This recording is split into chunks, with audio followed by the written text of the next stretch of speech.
BJD BJP ମଧ୍ୟରେ ମେଣ୍ଟ ହେବ କି ନାହିଁ ସେ ନେଇ ଆସିପାରୁନି ସ୍ପଷ୍ଟ ଚିତ୍ର। ଗତ କିଛି ଦିନ ଧରି ଜୋରଦାର ଚର୍ଚ୍ଚା ଚାଲିଥିବା ବେଳେ ଆଜି ରାଜ୍ୟ ବିଜେପି ସଭାପତି ମନମୋହନ ସାମଲ ଏନେଇ ଗଣମାଧ୍ୟମକୁ ବଡ଼ ସୂଚନା ଦେଇଛନ୍ତି। ଗତକାଲି ଅମିତ ଶାହଙ୍କ ବାସଭବନରେ ଗୁରୁତ୍ୱପୂର୍ଣ୍ଣ ବୈଠକ ପରେ ଆଜି ଭୁବନେଶ୍ୱର ଫେରିଛନ୍ତି ମନମୋହନ ସାମଲ। ଫେରିବା ପରେ କହିଛନ୍ତି ସବୁ ଆସନ ନେଇ ବିଚାର ବିମର୍ଶ ଚାଲିଛି।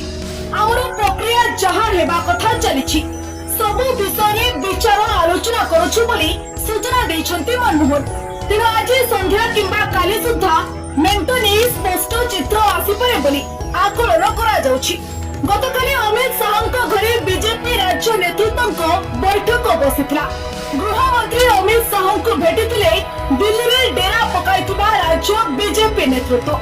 ରାଜ୍ୟ ସଭାପତି ମନମୋହନ ସାମଲ, ସଂଗଠନ ସମ୍ପାଦକ ମାନସ ମହାନ୍ତି, ନିର୍ବାଚନ ପ୍ରଭାରୀ ବିଜୟପାଲ ସିଂ ତୋମାର, ପ୍ରଭାରୀ ଲତା ଉସେଟିଙ୍କ ସହ ଆଲୋଚନା କରିଛନ୍ତି।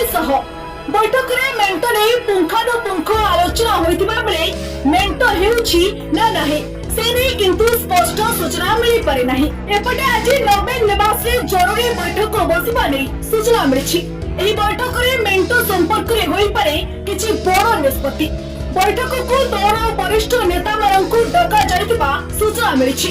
ବିଭିନ୍ନ ଜିଲ୍ଲାର ପର୍ଯ୍ୟବେକ୍ଷକ ମାନଙ୍କୁ ମଧ୍ୟ ଏଥିରେ ଡକାଯାଇଥିବା ସୂଚନା ରହିଛି।